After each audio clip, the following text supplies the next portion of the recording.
Dans le dernier épisode, je vous ai parlé du plus beau temple khmer, le Preaviar.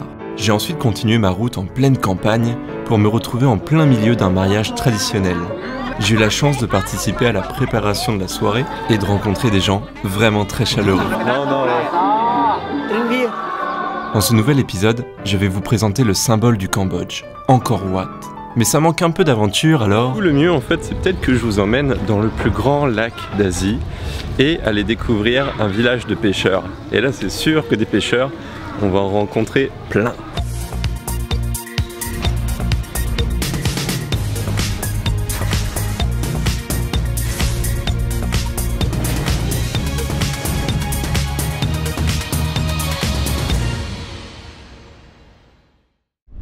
Le Cambodge est coupé en deux par un énorme lac, le Tonle Sap. C'est le plus grand lac d'eau douce d'Asie. Il est connu pour sa particularité de cours d'eau, qui s'inverse en fonction de la saison, et je vous y emmène. Hello.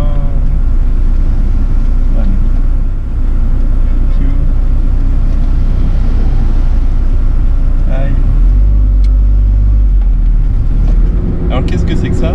C'est du riz avec des haricots, mais une variété d'haricots très sucrés, des haricots noirs. Et puis ça se mange vraiment bien. C'est très chaud, c'est cuit dans du bambou. Et puis tu as un petit goût parfumé en fait à la braise. Et ça, c'est bon. La région du lac est entièrement inondée durant la mousson. Mais c'est normal, ça fait partie de son écosystème de forêt alluviale. Les zones vertes que vous pouvez voir sont régulièrement sous l'eau, et ça crée pour les poissons un endroit idéal. Plus de 200 espèces y sont répertoriées.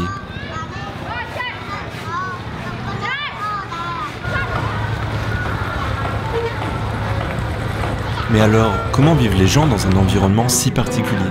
Je vais tout faire pour le découvrir.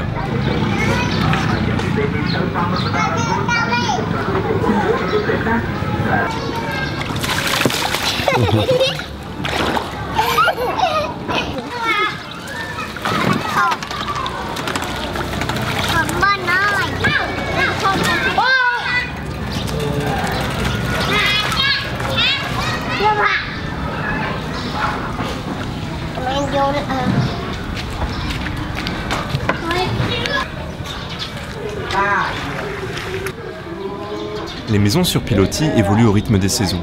En effet, la plupart sont mobiles. Les pêcheurs vont modifier la hauteur de leur logis en fonction du niveau d'eau, ou bien déménagent dans des petites cabanes de pêche provisoires.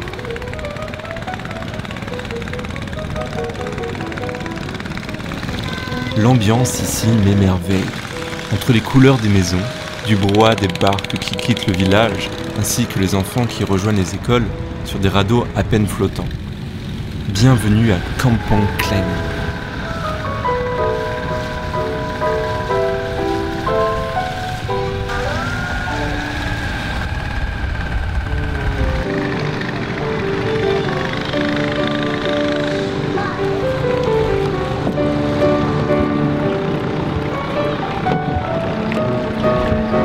Durant la saison sèche, le lac sert de réservoir et lorsque la saison des pluies arrive, il protège tout simplement les fleuves de fortes inondations. Mais ce n'est pas tout. Son système d'écoulement est rare. On dit qu'il est alternatif. Quand le Mekong est en crue, il s'écoule dans le lac. Ou inversement quand le débit est insuffisant.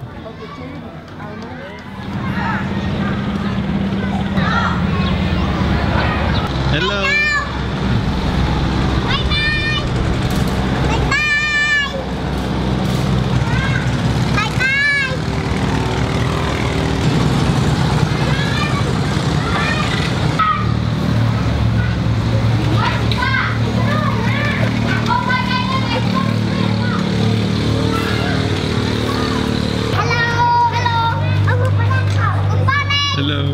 Bon, pas de chance, aujourd'hui la pêche est interdite parce qu'il y a des quotas de pêche comme en Europe et c'est à cause aussi d'un barrage qui a cassé en fait tout l'écosystème parce qu'aujourd'hui les poissons ne peuvent plus se reproduire correctement, ils sont bloqués et du coup les larves ne peuvent pas arriver jusqu'au lac.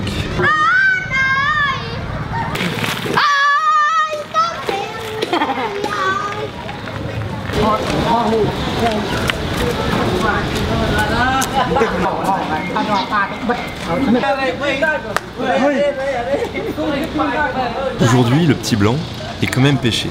C'est un poisson qui se pêche même très facilement. On parle d'un rendement qui dépasse les 6 tonnes au kilomètre carré. Pour la conservation, les pêcheurs le font sécher au soleil. Déshydraté, on peut le conserver très longtemps. On peut le manger comme une chips, mais c'est nettement meilleur dans une soupe, croyez-moi. Maintenant, changeons de décor. Il figure sur le drapeau du Cambodge, et c'est le symbole sacré du pays. Je parle évidemment du temple mythique Angkor Wat. Ah, encore. Et on finit toujours par revenir ici. C'est un endroit que j'aime beaucoup, mais c'est aussi le plus important. C'est pour ça que je vous le montre dans cette vidéo. Mais il y a beaucoup trop de temples au Cambodge, plus de 250, alors je vais pas tous vous les montrer. Les temples ici, ça ne se regarde pas forcément en vidéo, parce que vous allez vous ennuyer. Alors je préfère vous montrer un court aperçu. Même si l'architecture change, le style finalement reste un peu le même.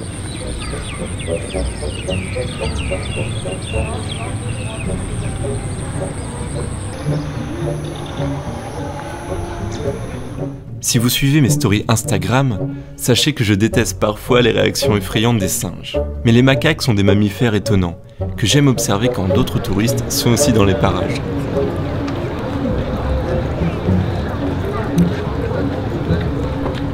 Alors là j'ai un petit problème, j'ai plus du tout d'essence. En comparaison avec le Laos, c'est beaucoup plus simple de rouler au Cambodge. Donc déjà tu as de nombreuses routes bitumées comme celle-ci, c'est agréable, je ne le cache pas. Malgré quand même que j'adore énormément rouler en piste. Ça y est, pas de chance, il n'y a plus du tout d'essence. Et heureusement j'ai 40 litres dans mes jerrycans. C'est du 95, donc ce que mon moteur boit. Avec une consommation de 10 à 12 litres 100, le carburant est la ressource la plus importante du périple. D'un pays à l'autre, les stations essence se font parfois rares. J'ai quand même trouvé de l'essence, mais j'ai préféré utiliser mes bidons à moi, parce que je connais mon essence. Ici, chez les petits marchands, on peut acheter évidemment du gasoil, mais je ne sais pas ce qu'ils mettent dedans. Et avec ces essences-là, j'ai toujours peur en fait de mettre des saloperies dans ma cuve et de boucher après mon filtre essence et de tomber en rade. Donc voilà, je préfère utiliser le mien et puis on va essayer de faire quelques kilomètres avec. Ces quelques litres d'essence me conduiront dans une nouvelle aventure. Je me suis encore invité chez les Khmers, et cette fois-ci, je vais en voir de toutes les couleurs. Merci beaucoup. Me voilà à un enterrement bouddhiste, et ça change vraiment d'un mariage, sauf pour le repas où c'est exactement les mêmes traditions. Ah, sacré Cambodge. Suivez-moi dans un pays aux traditions et de modes de vie encore bien authentiques. À jeudi, car la découverte du monde n'attend pas.